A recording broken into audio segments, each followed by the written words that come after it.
किसी सबूत के मेरे बच्चों को आतंकवादी कहोगे तो आर और पार कर दिया जाएगा, बख्शा नहीं जाएगा। अगर देश का गद्दार है लटका दो सूली पर। हम अंग्रेजों की दलालों की औलाद नहीं है। जिसने भारत में आजादी की जंग लड़ने के लिए अंग्रेजों के खिलाफ जिहाद का फतवा दिया है, उस अल्लामा फजल हक खैराबादी की औलाद है। तुम्हारे बाप के उतने सर नहीं कटे जितने मेरे बाप के सर कटे हैं। तुम हमें हुब्बुल वतनी का सबक मत सिखाओ। तुम हमें हुब्बुल वतनी का सबक मत सिखाओ। हम माफी पीर की औलाद नहीं, हम मोइनुद्दीन के सदका खोर करीम नवाज के मानने वाले हैं। अल्लाहुम्मा सल्ली अला सय्यदिना मुहम्मदिन अल्लाहुम्मा सल्ली कि हमारे मजहबी इजलास की एक धमक ने पार्लियामेंट से लेकर बड़ी बड़ी रैलियों में एक ही आवाज गूंजती रही कि आखिर कौन है भारत का बलियावी, जिसने इस्लाम और आतंकवाद का डिफिनेशन समझा दिया।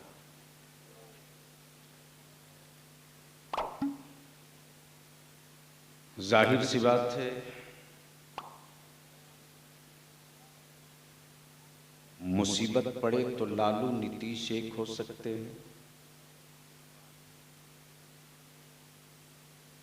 मायावती अखिलेश एक हो सकते हैं, राहुल गांधी शरद पवार एक हो सकते हैं, लेकिन बस्ती की बस्ती लूट जाए मुसलमान एक होने को तैयार नहीं है।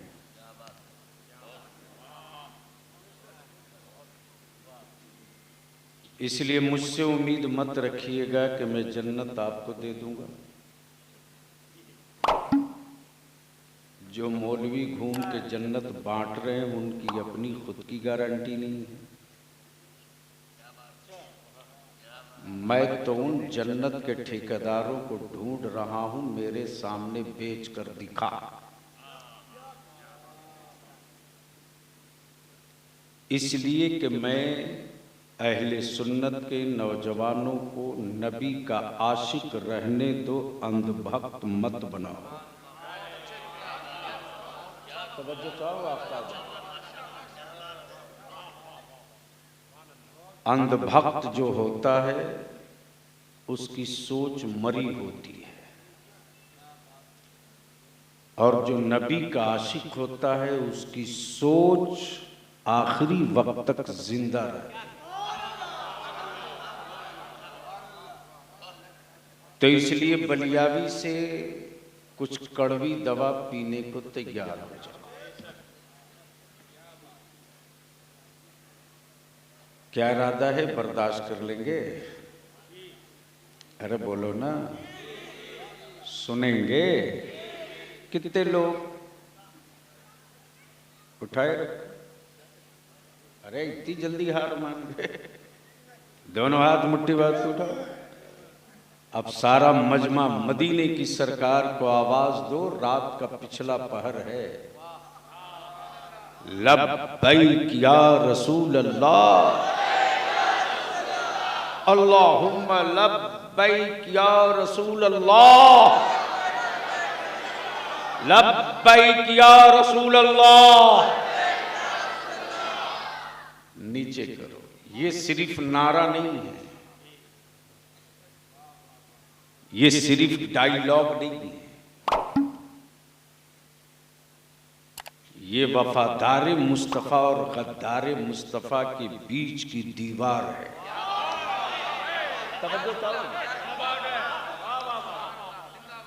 और इस नारे को दुनिया का कोई हुक्मरान रोक नहीं सकता। तवज्जो चाहो। हुकूमतें रोज बनती है, सरकारें नहीं बनती। हुकूमतें रोज बनती, सरकार नहीं बनती। हुकूमतों का इंतखाब आदमी करता है, सरकार का इंतखाब परवरदिगार करता है। तवज्जो चाहो। इसलिए एक मुल्क की हुकूमत का सिक्का दूसरे मुल्क में नहीं चलता। भारत का सिक्का नेपाल में नहीं चलेगा, नेपाल का सिक्का बांग्लादेश में नहीं चलेगा, लेकिन दुनिया और आखिरत में सिर्फ एक सरकार है, जो मदीने वाले की सरकार है, गुंबदे खजरा की सरकार है, सारे नबियों के ताजदार की सरकार है। अमर मुल्क में हुक्मरा चाहे जो हो, नारा तो मदीने के मुस्तफा का ही लगे।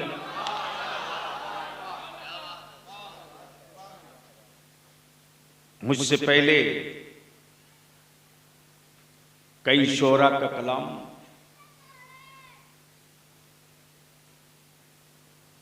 कई खुतबा की तकरीरें, और ये भी हैरत की बात है कि 2:30 बज गए और अब तक आप जग रहे हैं।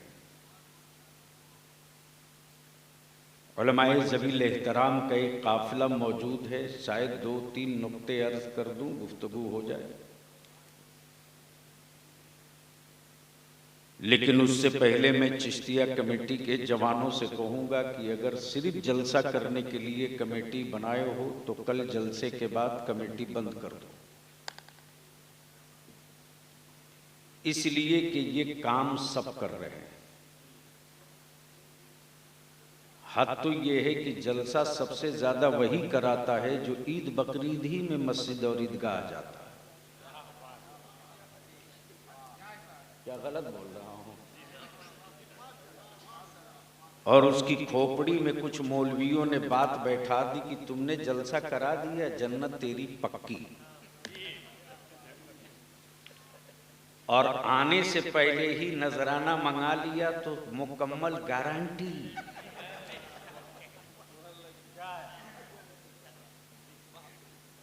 लेकिन ठग को ठग से मुलाकात हो गई। ठग को, मैं जानता हूं कि मेरे खिलाफ तावीज लिखकर मौलवी दबाता है, लेकिन कोई असर इसलिए नहीं करेगा, इसलिए कि मुफ्ती आजम की अताओं क्या तावीज में लेके चलता हूं।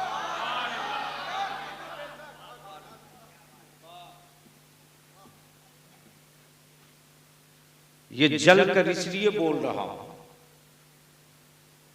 एक है अकीदत, एक है जरूरत। बस इसी 2 जुमले पे गुफ्तगू हो जाए ताबानी। एक है अकीदत, एक है जरूरत।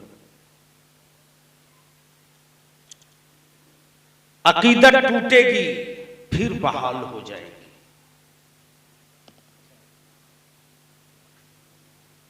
जरूरत छूट जाएगी,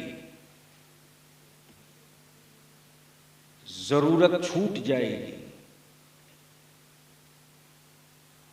तो याद रखना, बिल्डिंगों के टूटने के बाद दोबारा तामीर मुमकिन है, दौलतों के लूटने के बाद फिर साहबे निसाब होना मुमकिन है, लुट जाने के बाद पूंजी फिर दोबारा तिजोरियों का भर जाना मुमकिन है। अगर नस्लें जाहिल रह गई तो 100 साल पीछे ठेल दिए जाओगे। इसलिए चादर अकीदत है, तालीम मेरी नस्लों की जरूरत है। तवज्जो चाहो, तवज्जो चाहो। चादर अकीदत है, तालीम मेरी नस्लों की जरूरत है। यूं यूं यूं यूं यूं माल उड़ाना अकीदत है।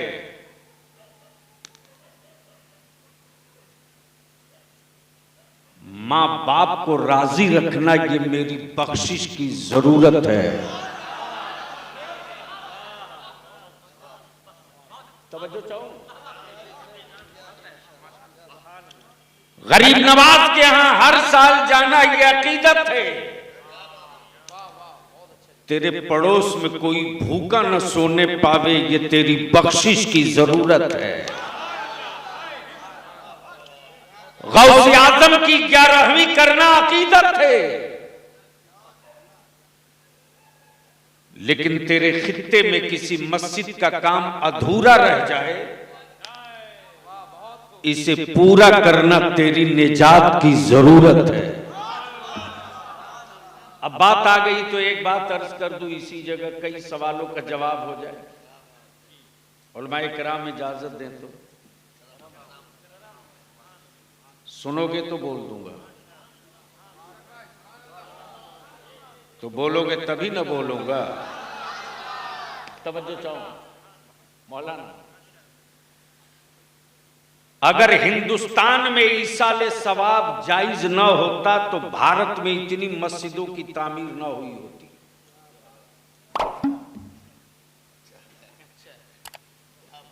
सिर्फ अच्छाई नहीं है,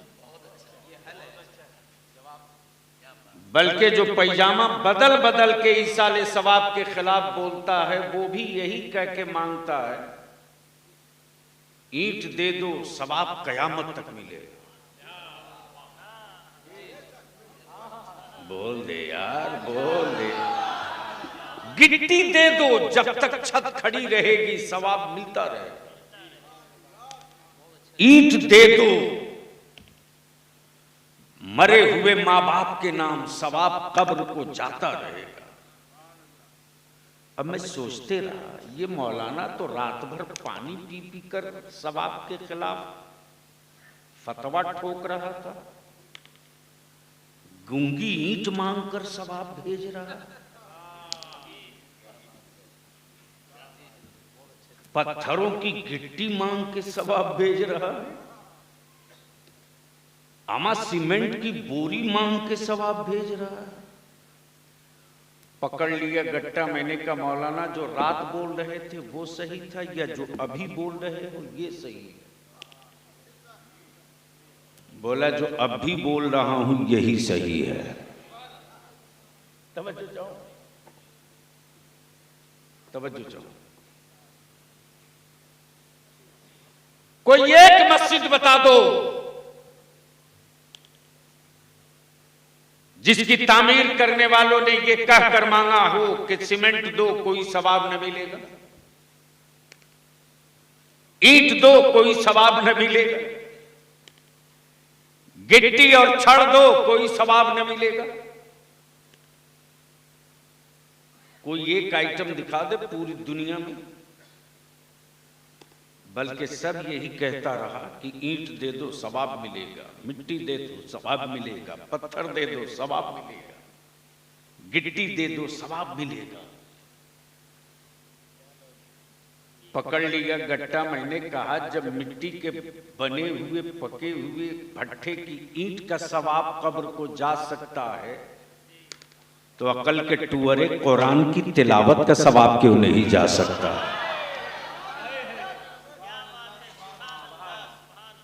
लेकिन उसके बाद भी एक बड़ी लानत दिखने लगी मार्केट में। क्या बात है, वाह हजरत, फलाने सेठ ने 5 मरतबा उमरा किया इस साल, फलाने बाजू तो 12 हज कर चुके, 13वें की बारी है, दुआ कीजिए। माफ करना रे, शहर तैयबा का तस्वुर करना बड़ा अच्छा लगता है, लेकिन खाके मदीना पर कदम रखने से पहले 100 मरतबा नहीं 1000 मरतबा दिल कांप जाता है। कहीं कूचे रसूल की बेहुरमती न हो जाए, कहीं कूचे सरकार की बेअदबी न हो जाए, कहीं शहर मुस्तफा में हम दाखिल हों और मेरे आका करीम के कूचे मुकद्दसा की मुझसे कहीं कोई तौहीन न हो जाए। तस्करा मुस्तफा की जुल्फों का हो और मेरी आंखें सूखी रहे, बात उनके तलवे की हो और हमारा दिल न तड़पे, बात उनके शहरे अमान की हो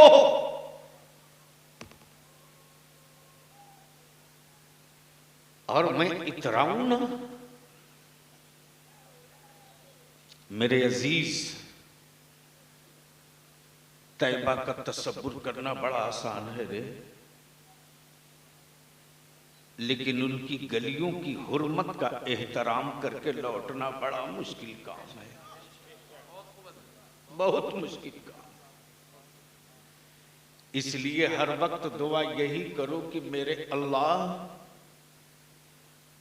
जब मेरी नजर को, मेरे जिगर को, मेरे वजूद को इस लायक बना दे कि मैं तेरे हबीब के कूचे का एहतराम कर सकूं, तब मुझको अपने महबूब के मेहमान बनने की सादत देना। हम ना जाकर के बचे रहेंगे, लेकिन जाकर उनके कूचे का एहतराम करके ना लौट सके तो हम कहां होंगे कुछ नहीं पता। सिराज ताबानी एक शेर पढ़ रहे थे, वो क्या मिसरा था? शहरे तैबा पर आपका एक मिसरा था, मेरा ज़हन थोड़ी देर के लिए उधर गया था। ये तो मेरे आला हजरत का है। उनका एक मिसरा था तो मेरे ज़हन पर एक दस्तक आई थी, इसलिए कि वैसे भी बलियावी शेरो शायरी से ज्यादा दिलचस्पी नहीं रखता। मैं जानता हूं कि उनकी नात पढ़ना बहुत आसान नहीं है। बस ज़हन को थोड़ी देर के लिए करीब कर लो तो दो हिस्सा है।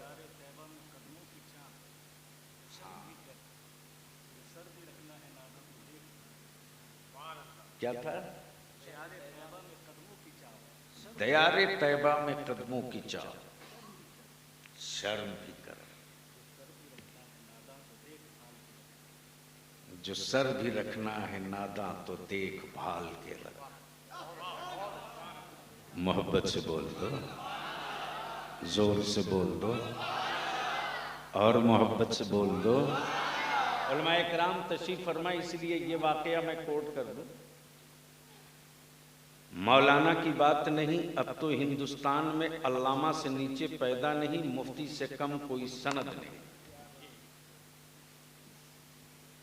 ऑनलाइन मुफ्ती,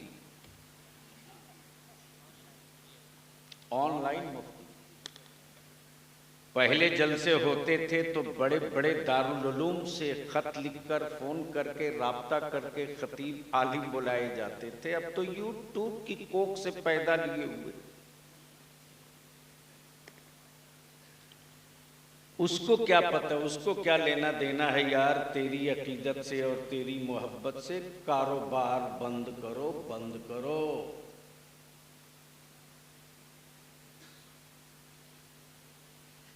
बंद करो कारोबार।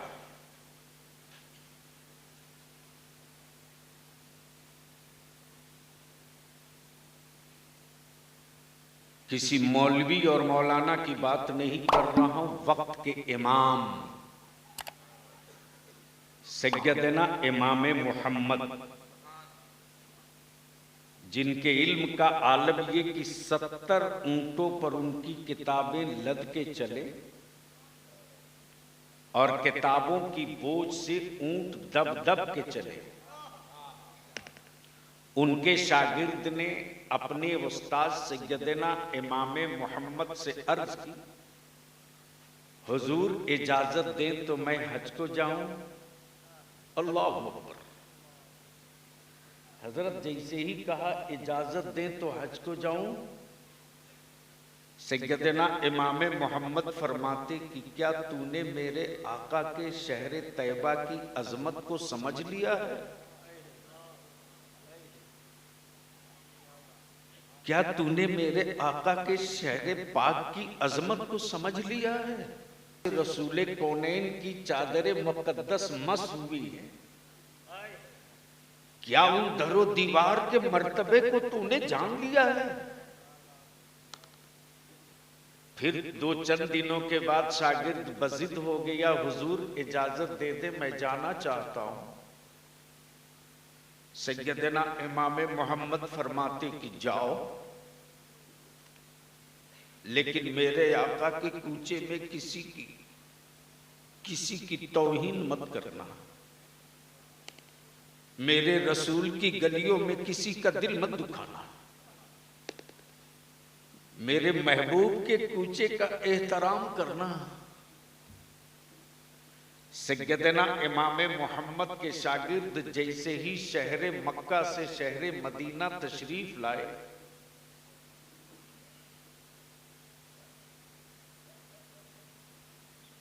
शहर तैयबा की गलियों में जिस गली से वो गुजर रहे थे, सामने से एक कुत्ता आ रहा था।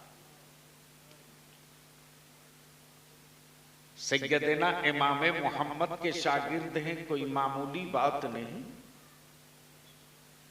दामन कपड़ा बचाकर गुजरना चाहे, लेकिन कुत्ता इस कदर करीब कि ये जिधर जिधर जाए कुत्ता उधर उधर जाए।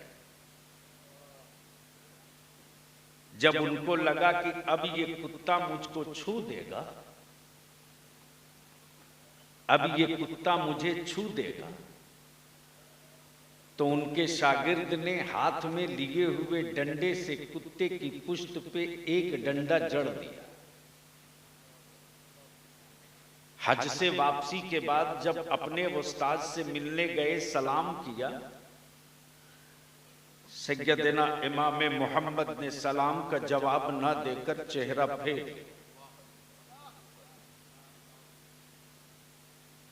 दाएं से बाएं चेहरा फेर लिया। शागिर्द बाईं तरफ लौटा, फिर सलाम किया।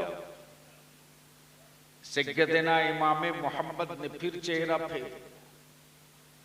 शागिर्द कदम पकड़कर अड़ के रोने लगा, हुजूर आपने इजाजत दी तब गया हूं, आपकी इजाजत के बगैर मैं नहीं गया। सैयदना इमाम मोहम्मद फरमाते, तेरे जाने से पहले मैंने तुझसे कहा था ना कि मेरे आका की गलियों में किसी को तकलीफ मत देना, मेरे आका की गलियों में किसी को तकलीफ मत देना। तुझको याद है? हाँ याद है। क्या मेरे आका मुस्तफा की गलियों में तुझको कोई कुत्ता भी मिला था? सैयदना इमाम मोहम्मद के शागिर्द कहते, हाँ मिला तो था। उसने मुझको बिल्कुल छूना चाहा और मुझे यकीन हो गया कि अब ये मुझे छू देगा, तो मैंने उसकी पुश्त पे डंडा मारा था। सैयदना इमाम मोहम्मद को जलाल आता, फरमाते, सुन, तुमने मुस्तफा के कूचे में जिस कुत्ते को डंडा मारा था, वो कुत्ता कोई और नहीं था। देखो उस डंडे का निशान। मदीने में जिस कुत्ते को डंडा मारा था, उसकी चोट का निशान किसी और के नहीं, मोहम्मद की पिष्ट पे लगा। देख,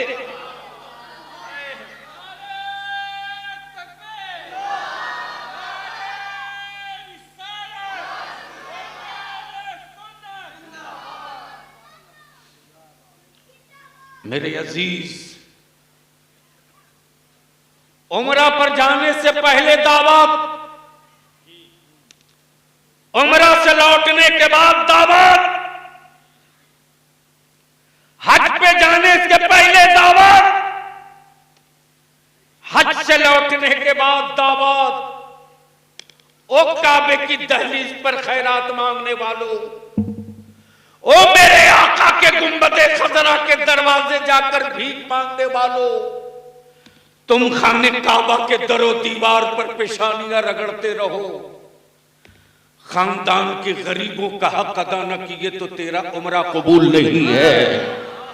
तूने अपने खानदान के किसी गरीब बेटी को सिसकते छोड़कर गया, तो तू रोजाना काबे का तवाफ करते रहो। काबे का चक्कर तो हो सकता है, काहे काबे का तवाफ नहीं हो सकता।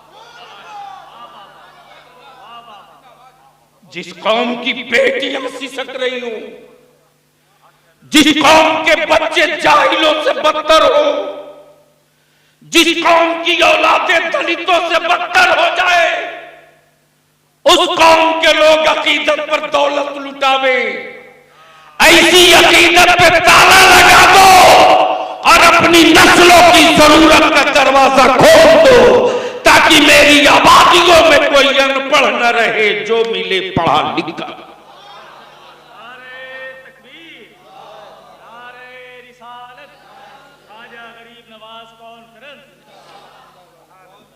लेकिन अफसोस, अफसोस, कोई तो ढांचा सीधा दिखे, कोई तो सांचा सही दिखे। जन्नत बेचने वाले थैला में लेके घूम रहे जिसे उसके बाप की मीरास हो। मैंने भी सोचा था मौलाना ताबानी की एक जन्नत खरीद लो,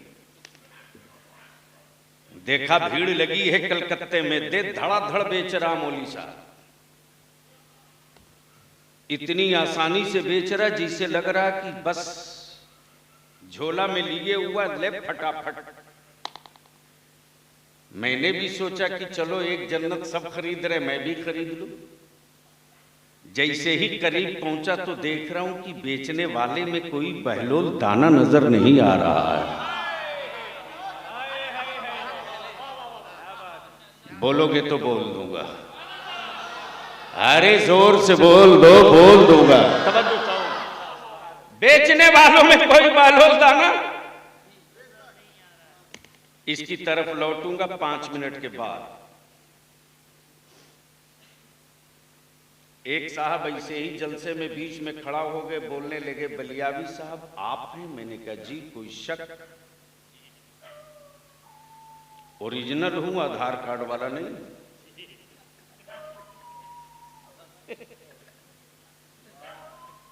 बोला नहीं, नाम बहुत सुना था, देखा पहली बार हूं। मैंने कहा ये शायद आखिरी बार होगा।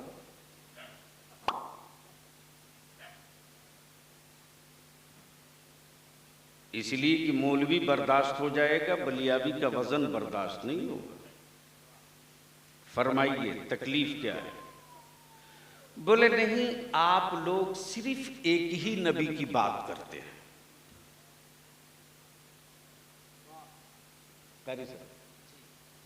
क्या कहा?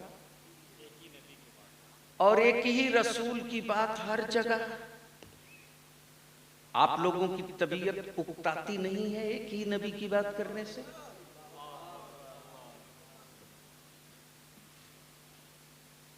मेराज की महफिल हो तो उसी नबी की बात, रबीउल अव्वल हो तो उसी नबी की बात, मुहर्रम हो तो उसी नबी की बात, तीजा हो तो उसी नबी की बात, 40वां हो तो उसी नबी की बात।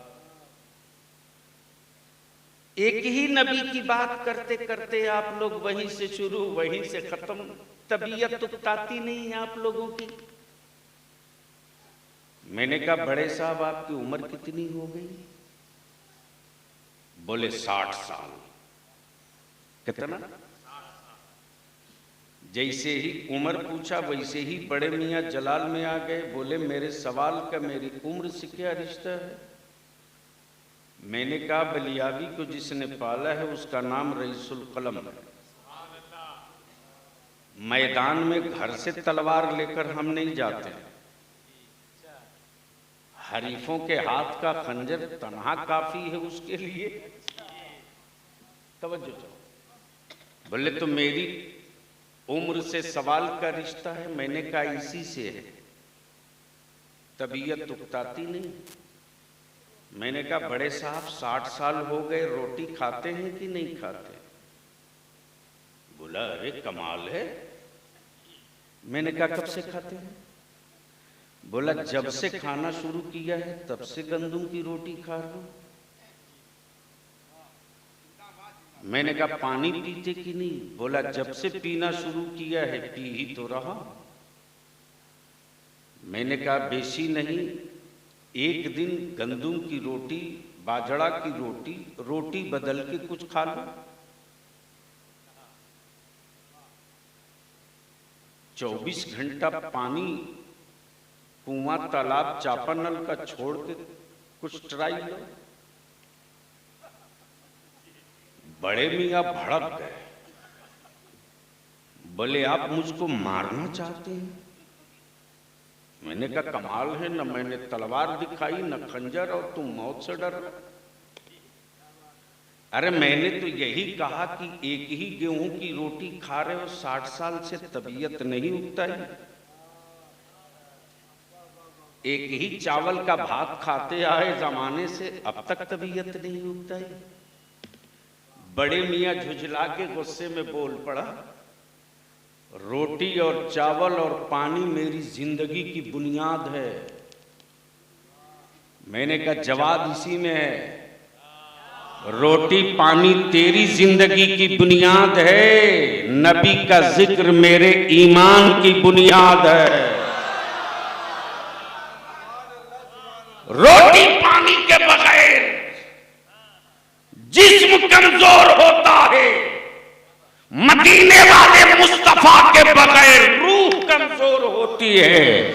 तेरे जिस्म की सेहत के लिए रोटी पानी का होना जरूरी, मेरे ईमान की सेहत के लिए हर सांस में मुस्तफा का होना जरूरी, हर सांस में नबी का होना जरूरी। लेकिन कौन समझाएगा आपको? कौन समझाएगा आपको? आप तो इतने समझदार हैं कि एक चाय लेंगे सुबह,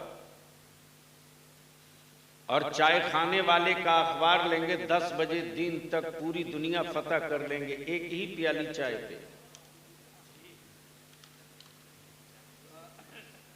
क्या है? और उसके बाद अगर कुछ बच उच गया, गलती से फजर में इमाम साहब नहीं उठ पाए, घर से नहीं पहुंच पाए, तो आफत। हम अपने उलमा से हाथ जोड़ के विनती करके कहेंगे, हजरत आज के दौर में भी इस्लाम के मानने वाले अहले सुन्नत के नौजवानों से ज्यादा आलिमों से, अपने मजहबी पेशवाओं से मोहब्बत करने वाली दूसरी कोई कौम नहीं है।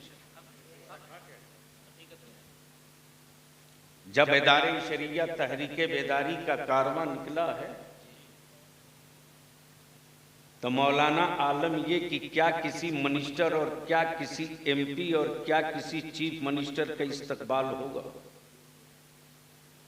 जब उलमा निकलते थे तो जगह जगह मेरे जवान फूल माला गाड़ी जुलूस लेकर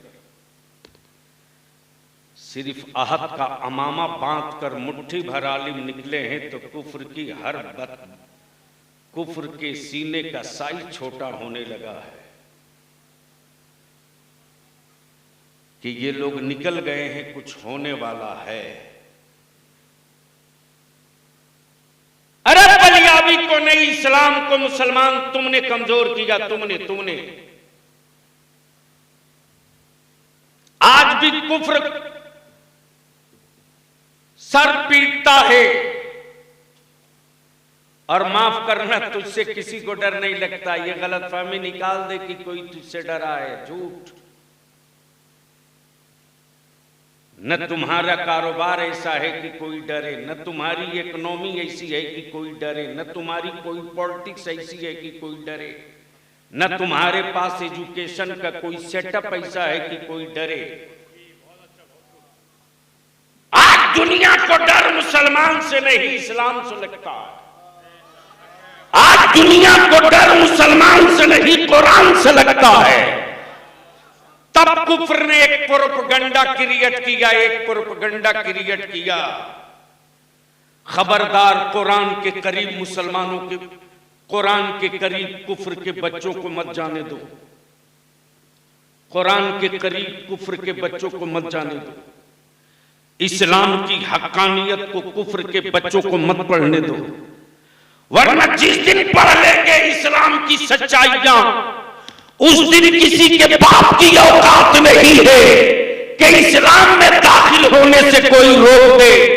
अमा सीना उठा कर आज भी फलस्तीन के मुजाहिदीन कह रहे हैं लाशें फलस्तीन में तड़प रही है और इस्लाम का सूरज ऑस्ट्रेलिया में चमक रहा है। शहीद यहां हो रहे हैं, रंग वहां दिख रहा है।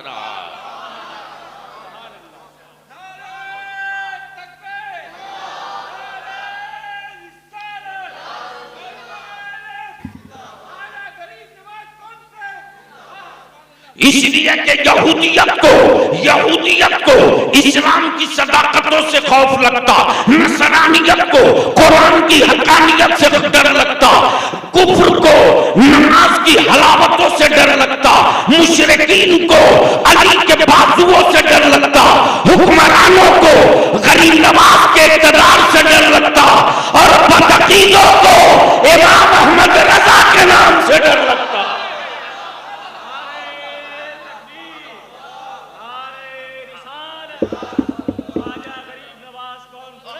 इको हटाओ,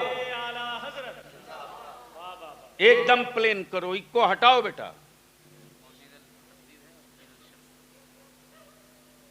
डर लगता है, तब प्रोपेगेंडा शुरू किया। व्हाट्सएप, फेसबुक, इंस्टाग्राम पर रात दिन उलझने वालों, मेरी कौम के जवानों होश में आओ। मोबाइल के डब्बे में अपनी नस्लों को दफन मत करो, होश में हो।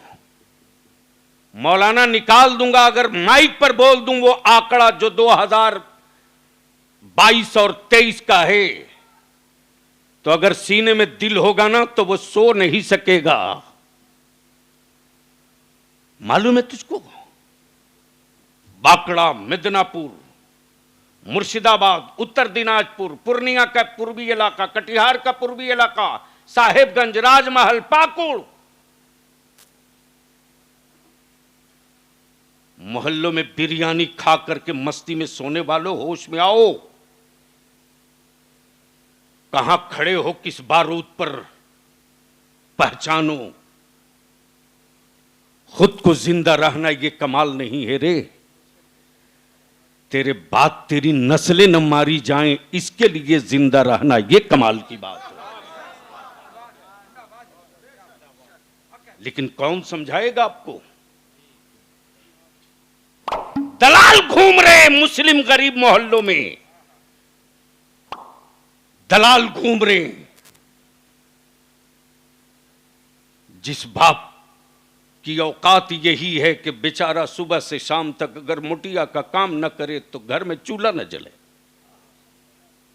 लेकिन जहेज की लानत, नकदी की लानत, बारातों की नुमाइश, ईमान वालों की बेटियों को बोझ बना दिया। और यह लानत अमीरों की हवेली से निकली है, गरीबों के छप्पर से नहीं। यह लानत रईसों की कोठी से निकली है, गरीबों की झोपड़ी से नहीं। और यह भी लिख ले कि सेठियों की तिजोरी के पैसों से मस्जिदों की छत ढले, इसकी कोई गारंटी नहीं। लेकिन गरीब मुस्तफा के आशिकों के पसीने की कमाई से मस्जिदों में मुसल्ले भी सजा दिए जाते हैं, मस्जिदों की दीवारें भी खड़ी कर ली जाती हैं, इसलिए कि कुफ्र ने बड़ा करीब से इस्लाम को पढ़ा है रे, बड़ा करीब से पढ़ा है। मौलाना दलाल आता है, दर्जनों केसेस आए हैं मेरे पास, दर्जनों। ये जो तहरीके बेदारी चल रही हवा में नहीं है, और अल्हम्दुलिल्लाह सीना ठोक के बोल सकता हूं, लेकिन मेरी कौम के बच्चों को डराने का ठेका ले रखा है सेकुलर कहलाने वाले और कुछ मौलवियों ने। बंद करो ये ठेकेदारी डराने वाली सेकुलरिज्म की, नहीं चलेगी। इसी भारत में मध्य प्रदेश में अगर किसी आदिवासी भाई के बेटे पर कोई बदतमीज पेशाब कर दे, पूरा मुल्क खड़ा हो गया। लेकिन हरियाणा में मेरे बच्चों को गाड़ी में बंद करके जला दिया गया, किसी एक सेकुलर की आवाज नहीं निकली। निकली हो तो बताओ। हमारी बच्चियों के लिए कोई गर्ल्स कॉलेज नहीं है जहां निकाब और हिजाब के साथ जाकर मेरी बेटियां पढ़ सकें। लेकिन इसी चौराहे पर हरामखोर लोग भाषण देते कि मुसलमान जाहिल है, पढ़ा नहीं, अनपढ़ है। तब बलियावी ने पार्लियामेंट में कहा था, निकालो रिकॉर्ड, कि जिस कौम ने पूरी कायनात को पढ़ाया हो उस कौम के बच्चों को हुक्मरानों जाहिल तुमने बनाया, तुमने बनाया, तुमने बनाया। और तेरे सन के हुए बुलडोजरों में अगर ताकत है और सत्ता के कलेजे में अगर हिम्मत है तो इमाम अहमद रजा वालों के मदरसे की एक ईंट गिरा कर दिखा दो, मैं तेरी औकात इंची टेप से नाप दूंगा। इसलिए कि भारत के सुन्नियों के मदरसों की तामीर सऊदिया के ज़कात खोरों के पैसे से नहीं है, बल्कि गरीब नवाज के सदका खोरों की।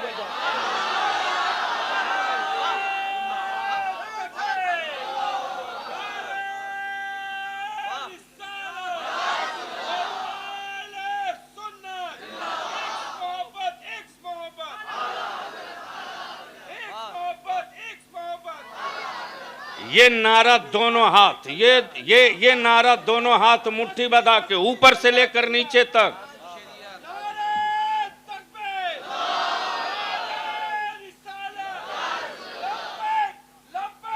लब्बैक लब्बैक लब्बैक, चारों तरफ से, चारों तरफ से।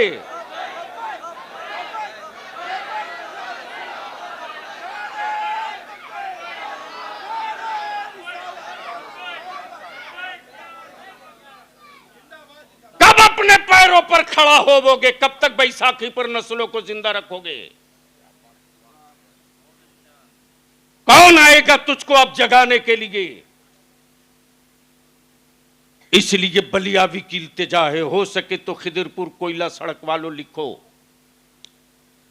जितने क्लब के नौजवान हो एक दिन इकट्ठा हो जाओ। बरसों से चिल्ला रहा हूं, लेकिन न किसी हजरत को फुर्सत है, न किसी हाकिम को छुट्टी है, और काम भी कुछ भी नहीं। इसलिए मैं उलमाए कराम से गुजारिश करूंगा, लिस्ट बनाइए, इन नौजवानों को बैठाइए। इस वक्त पूरे भारत में नहीं, पूरी दुनिया में अपने मजहबी पेशवाओं का इज्जत जो मेरी कौम का जवान करता दूसरी कौम नहीं करती। इससे बढ़कर नेमत और क्या चाहिए साहब?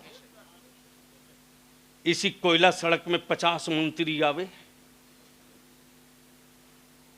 गुनहगार से गुनहगार, अनपढ़ से अनपढ़ भी मुसलमान होगा ना, तो उस मिनिस्टर की जूती सीधी नहीं करेगा। लेकिन आज भी क्या मोहब्बत है मेरे बच्चों के दिल में आलिमों की। अगर आलिम चारपाई से नीचे उतरना चाहता है ना, तो हमारे बच्चे जूती लेकर दौड़ते हैं। मेरे आलिम का पैर जमीन पर न पड़े। मेरा आलिम अगर खाना खाने बैठता है, हमारे बच्चे सिलपची लेकर दौड़ते हैं। हजरत को उतर के जाना पड़ेगा? नहीं। मैं पूछता हूं अब इससे बढ़कर क्या होगा साहब? इसी कोयला सड़क में, इसी फैंसी के सामने, इसी धर्मतल्ला में, इसी चौक चौराहे पर हमारे बच्चे खिलौना बेचते, कपड़ा बेचते, टी शर्ट बेचते। लेकिन अगर इलाके का कोई बुजुर्ग आलिम गुजरता, उस बच्चे की नजर पड़ती, जेब में पैसा ना हो, फिर भी दौड़कर उधार चाय लाके पिलाने की कोशिश करता है। आखिर इन जज्बों को मैं कहां दफन कर रहा हूं? आखिर इस अकीदत को हम कहां कत्ल कर रहे हैं? कभी तो सोचे इनकी औलादों के लिए, कभी तो अंदर के एहसास को जगावे, कभी तो अपने आप से हम पूछें, दुनिया बलियाबी की जरूरत पूरी कर सकती है, बलियाबी की लालच पूरी नहीं कर सकती। दुनिया बलियाबी की जरूरत पूरी कर सकती है, बलियाबी की लालच पूरी नहीं कर सकती। लालच दो ही वक्त करो, किसी का इल्म अच्छा देखो तो दुआ करो मेरे अल्लाह ऐसा ही इल्म हमें भी अता कर। किसी का तकवा अच्छा देखो तो लालच करो मेरे अल्लाह ऐसा ही मुझको भी तकवा दे दे। तेरे बलियाबी के शागिर्द ताना कसते थे, एमपी रहे, एमएलसी रहे, कैबिनेट रैंक का पावर लिए रहे, और किराए के घर में मैं मुस्कुरा के टाल देता था, हाँ बेटे जीने के लिए रब का एहसान ही इतना काफी है। हम आपसे विनती करके कहेंगे जलसों को सस्ता करो, बंद करो डेकोरेशन 3 किलोमीटर का बंद करो। नहीं चाहिए 100 गरीब नवाज के लंगर का बंद करो। नहीं चाहिए 50,000 की चादर बंद करो, फूल की चादर डाल दो।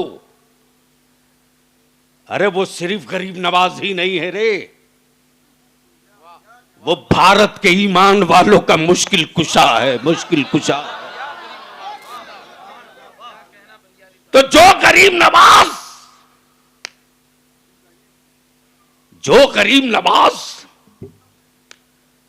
कलकत्ता वालों की सदा सुन सकता है,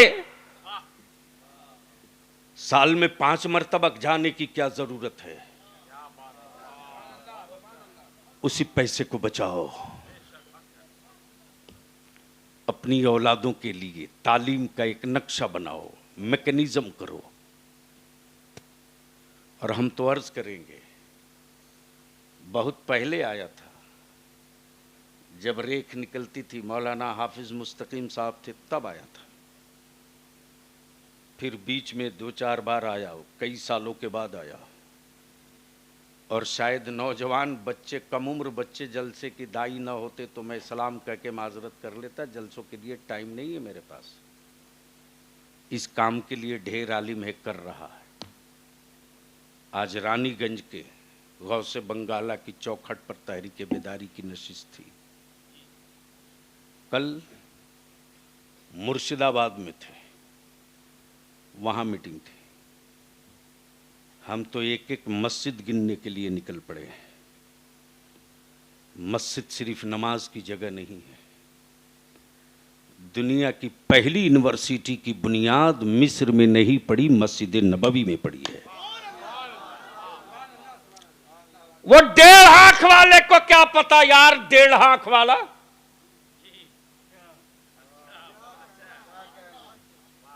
जो ये कहता है कि कुरान में मैथ नहीं है।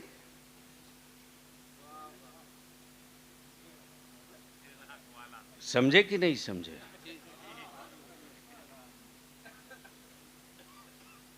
अरे समझे कि नहीं समझे? 30 रुपया लीटर पेट्रोल बेच रहा था, सिर्फ जली है।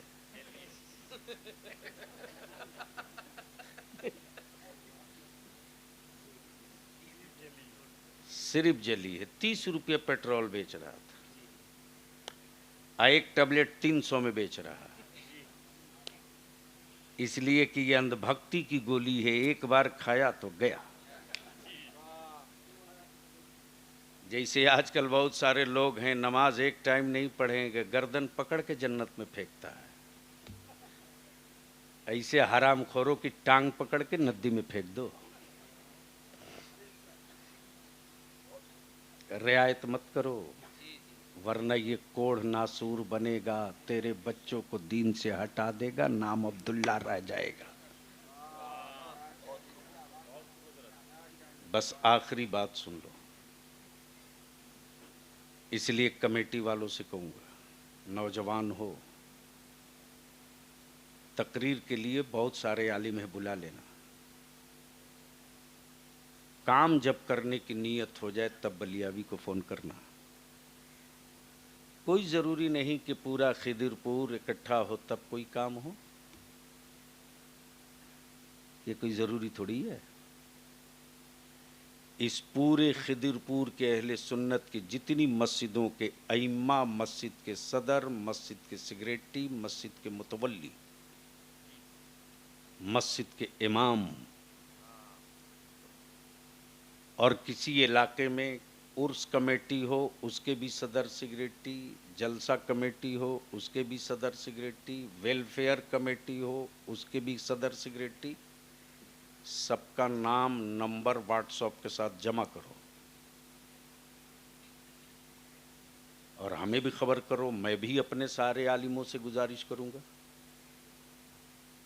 माइक लगाए बगैर जमीन पर चादर और बोरा बिछा के बैठो। जो कौम जमीन पर नहीं बैठना सीखेगी वो कौम आसमान में परवाज नहीं कर पाएगी।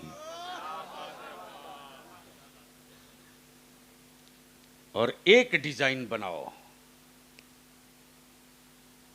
कि मेरे मोहल्ले में बारात आएगी तो बारातियों की शक्ल कैसी होगी,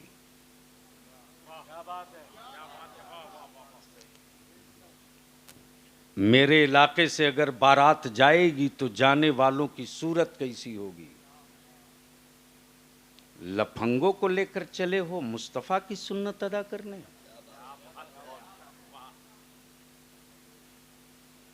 जेब कतरों को लेकर चले हो बीवी लाने के लिए।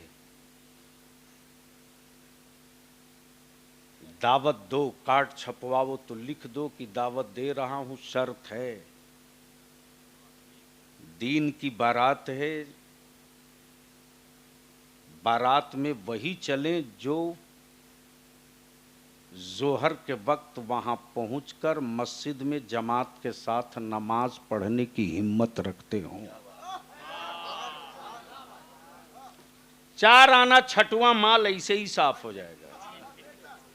बोलो सही है कि गलत? अरे जोर से बोलो ना। अब इस पर तो नारा नहीं लगाओगे इसलिए कि जन्नत नहीं मिली। लगाओ ठोक के खड़ा होके।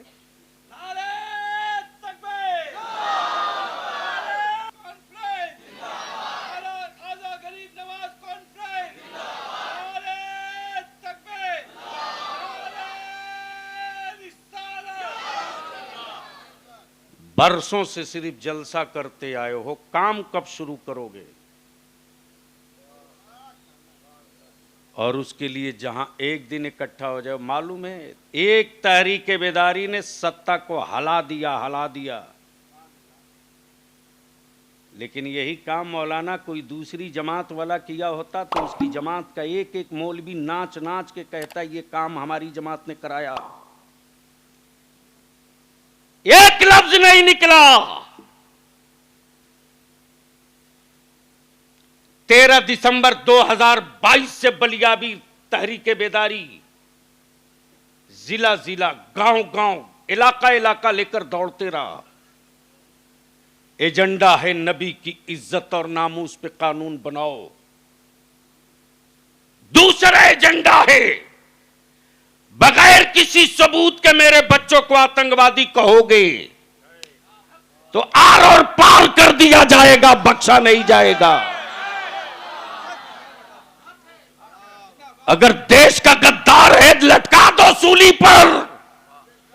हम अंग्रेजों की दलालों की औलाद नहीं है जिसने भारत में आजादी की जंग लड़ने के लिए अंग्रेजों के खिलाफ जिहाद का फतवा दिया है, उस अल्लामा फजल हक खैराबादी की औलाद है। तुम्हारे बाप के उतने सर नहीं कटे जितने मेरे बाप के सर कटे हैं। तुम हमें हुब्बुल वतनी का सबक मत सिखाओ। तुम हमें हुब्बुल वतनी का सबक मत सिखाओ। हम माफी पीर की औलाद नहीं, हम मोइनुद्दीन के सदकाखोर गरीब नवाज के मानने वाले हैं। बेवफा मेरे खून में नहीं, बेवफाई मेरे खून में नहीं। टैंक तोड़ने की फितरत मेरे लहू में है। टैंक तोड़ने की फितरत मेरे लहू में है। लेकिन मेरे बच्चों को डराया सबने क्या बोलते? कोई विकल्प नहीं है। पागलो, 7% वाला सत्ता ले सकता है, 6% वाला हुकूमत बना सकता है, 27% वाला विकल्प खोज रहा। तब बलियावी ने तय किया, एक नारा दे दिया, हिल गए हैं लोग। अब वो नारा ये है, जिसकी जितनी संख्या भारी उसकी उतनी हिस्सेदारी। आओ, कोई 2 नंबर के हिंदुस्तानी है? मौलाना जुमला नहीं, रिजल्ट आ गया, ठास के रिजल्ट आया है। मेरे बच्चों को लावारिस घास समझकर जो चाहता था चर लेता था। हलाया जब इदारे शरिया ने, मेरे आलिमों ने, और जब हला करके डंगा दिया, मैंने कहा देखता हूं कि तेरे सीने में कितना दम है। आ, अब तक तुझे सियासी वर्करों से पल्ला पड़ता रहा, अब मुस्तफा के वारिसों से पल्ला पड़ गया है। आ, तो इसी 20 दिसंबर को एक कानून लाना पड़ा है, इसी 20 दिसंबर को, जिसमें क्लियर कहना पड़ा है कि मॉब लिंचिंग करने वालों को फांसी की सजा होगी। ये किसी और की देन नहीं है। बंगाल में, उड़ीसा में, झारखंड में, हरियाणा में, पंजाब में, उत्तर प्रदेश में मेरे बच्चों की मॉब लिंचिंग होते रही। सेकुलर कहलाने वाले चुप, एक लफ्ज नहीं निकला हरामखोरों से, एक निंदा प्रस्ताव तक लोग न ला सके विधानसभा में। इसलिए कि उनको मालूम है मुसलमान तो जंगली घास है, जब चाहो आग लगा दो। ये मौका तुमने दिया मुसलमान, तुमने अपने बच्चों को पढ़ा दिया होता तो कोई बिल्ली और छुछुंदर दिखाकर डराने की गलती नहीं करता। डरता वही है जो जाहिल होता है, जो पढ़ लेता है वो डरता नहीं है, वो लड़ता है, और जो लड़ता है वही जीतता है। लड़ रहे हैं बैतुल मुकद्दस की आजादी के मतवाले, लड़ रहे हैं बैतुल मुकद्दस की आजादी के मतवाले।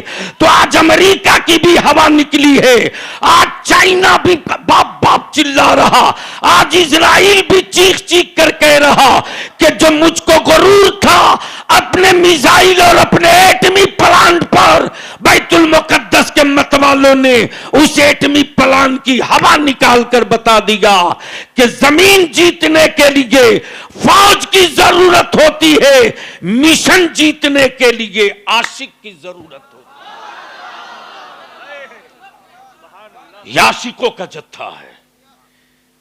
इसलिए बुजुर्गों ने मुस्तफा का आशिक बनाया है। अंधभक्त मत बनाओ, अंधभक्त बनाओगे तो मारे जाओगे, आशिक बनाओगे तो किसी की औकात नहीं कि आंख से आंख मिला सके। एक ही तो आशिक आया था भारत में जिसका नाम मोइनुद्दीन था। अंधभक्तों की पूरी मंडली लग गई थी, लेकिन उस आशिक मुस्तफा की आंखों की चमक जिसने देख लिया, मुनाजरा करने की हिम्मत न पड़ी। आंखों की चमक देखा, बोल पड़ा ला इलाहा, जोर से ला इलाहा, ला इलाहा, जोर से ला इलाहा मुहम्मदुर। ये मेरी माँ बहनें आई है ना, क्या हजरत गजब है। बचपने में हम लोग जब किसी का इंतकाल होता था तो तीजा में, 40वां में, 20वां में, 10वां में बड़े बुजुर्ग लोग बच्चों के जिम्मे काम दे देते थे कि कागज कलम ले लो, जाओ पारा तहसील के ले आओ। होता था कि नहीं? अब होता है? जहां पुराने लोग बचे हैं वहीं हम लोग जाते थे, कुंडी खटखटाते थे, खाला फलाने साहब का, फलानी चच्ची का आज 40वां है, कुछ पारा पढ़ी हो? तो बड़ी भी बोलती थी, हाँ बेटा 500 कलमा लिख लो। हाय हाय हाय, क्या बोलती थी? 500 कलमा लिख लो, सूरे यासीन 10 खत्म लिख लो, सूरे रहमान 5 खत्म लिख लो, 5 पारा लिख ले बेटा। अल्लाह अकबर पढ़ के रखे रहती थी। लाओ मॉडर्न बीवी लाओ,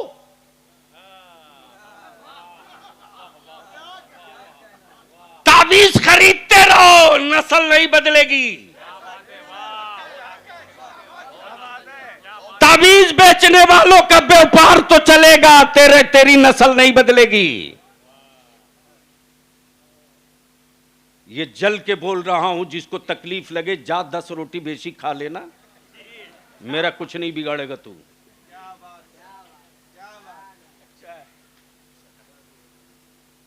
अच्छी फसल के लिए मिट्टी अच्छी चाहिए।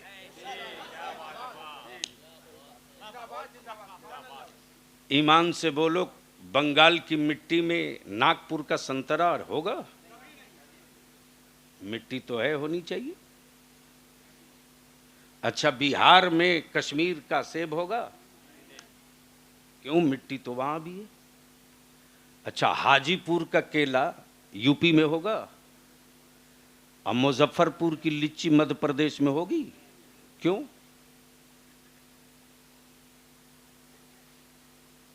पेड़ नहीं, मिट्टी चाहिए। बोलोगे तो बोलूंगा। अरे जोर से बोल यार।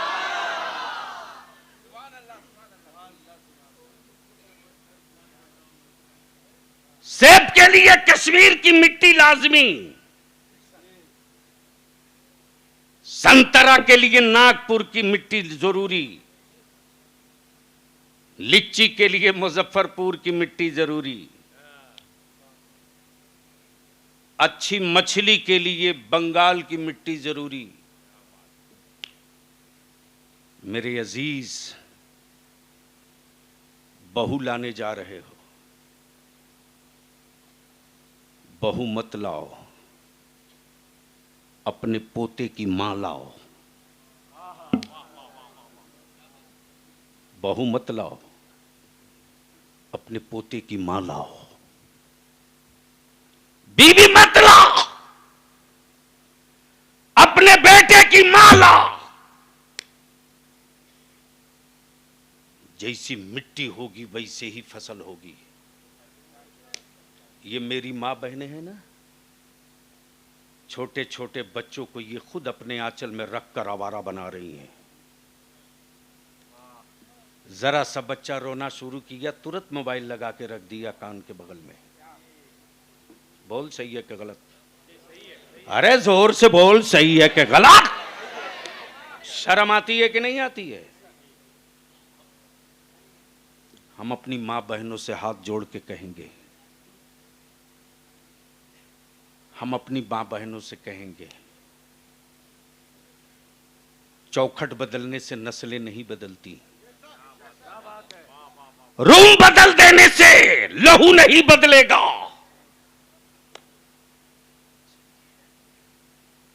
चारपाई बदल देने से सोच नहीं बदलेगी। हम अपनी मां बहनों से इल्तिजा करेंगे, अगर तेरा बेटा रोवे तो रोने दे, मोबाइल मत रख, गाना मत लगा, पहले जाके वजू कर, वजू करके हया के आंचल में छुपा कर तू दुरूद पढ़ते रह, तेरा बेटा दूध पीते रहे। 40 दिन पिला दे दुरूद पढ़कर दूध। जो मिट्टी तैयार होगी ना, वो गोश्त और पोस्त और हड्डियों की नहीं होगी, इस्लाम की दीवार होगी, जिसे न कुफ्र तोड़ सके नगा, न कोई हुक्मरां आंख दिखा सकेगा। इसलिए जितनी बड़ी बुजुर्ग माएं, दादी, खाला हैं, अपनी बहू लाने से पहले, ये भी एक लानत है हजरत। बच्ची देखने वो जाता जो एक लफ्ज नहीं पढ़ा है और अंग्रेजी में क्वेश्चन करता हरामखोर उससे। बोलो सही है कि गलत? और ये बुढ़िया सब जितनी जाती है बहू देखने, एक बुढ़ी ने नहीं पूछा कि बेटा तुझको कुरान पढ़ने आता कि नहीं। बेटा तुझको वजू करने आता कि नहीं, बेटा तुझे गुस्ल करने आता कि नहीं, बेटा तुझको कलमा दुरूद तहियात आयतुल कुर्सी याद है कि नहीं। वो जाते ही पूछती है तुझको बिरयानी बनाने आती है कि नहीं। मरोगी पतीली में, शर्म करो। इसलिए अगर बहू लाने जाओ तो मां बहनों तुझसे विनती करके मैं अर्ज कर रहा हूं कि जब बहू लाने जाओ तो पहले ये देखो कि वो तेरे रसूल करीम की बेटी सैयदा फातिमा की कनीज है कि नहीं है, उसके सर पर हया की चादर है कि नहीं है।